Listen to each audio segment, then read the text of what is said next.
it's Milliegoat here, and I'm here with Sean Tucker.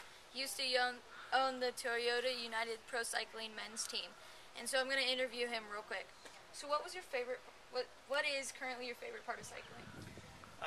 Kind of like we were talking earlier in the house. I think for me, some of the best aspects of cycling are just that it's an individual sport, but it's also a team sport. So you can challenge yourself and you can push yourself, but with your own goals in terms of your timing and winning races. But at the same time, in order to be really successful at the top of the sport, you have to have teammates, and you have to learn how to be a team player in order to help your teammates win and ultimately help yourself win. So, yeah.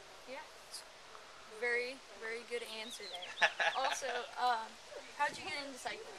I got into cycling in 1979. My best friend was a guy named Alex Jacome in 5th grade, and his dad was Otto Jacome. And Otto Jacome was Greg LeMond's personal masseuse and trainer earlier in his career, and even later when he was a professional, he followed him around the world and gave him massages and stuff. And so when I had access to Greg LeMond at such a young age, for myself and him, he was even 17, they sort of got me involved in cycling. And it's kind of a funny story, but technically what attracted me to cycling is actually right here. The end of the fork, how it's round. You see how it's kind of round and it's like this?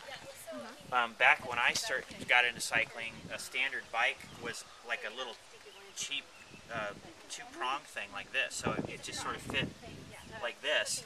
And then when I saw my first racing bike, how it was this sort of thick, durable, round, sort of half-circle thing.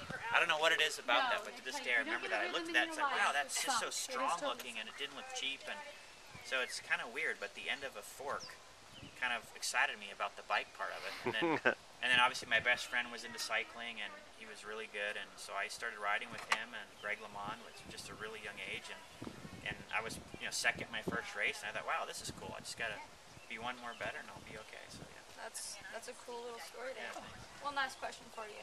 Do you ever think you'll own a pro team again? And if so, why not own a women's team instead of a men's, since it's half the budget?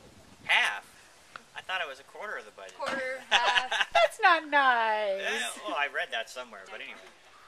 No, I don't know. Right now I'm taking a little bit of time off. I had just spent the last 20 months or so winding down my team, selling off all the bus and the bicycles and the equipment and the trailers. It was a big effort. So being a cyclist myself and a fan of cycling, I'm always watching the results, and then to do it as a business for 5 years, 7 days a week was really tough. So, we have a new baby now, little Sarah Francis, so I'm going to probably take a couple of years off and maybe let the economy come back a little bit, kind of clear my mind of all the business of cycling, and then I'm definitely going to consider it. And I've always considered a women's cycling team. I think it's a little unfair that the prize purses are not the same as the men's. Yay, something that the someone who understands. Yeah, it's true. I mean, they're racing as hard, and they do it the same commitment and professionalism as the men. So that's something that's always going to irk me. So I'll definitely consider it. Maybe I'll have to wait till you get a little bit stronger and be a star rider on the team. Okay, well, thank you. Yeah, great. I'm glad you guys came by.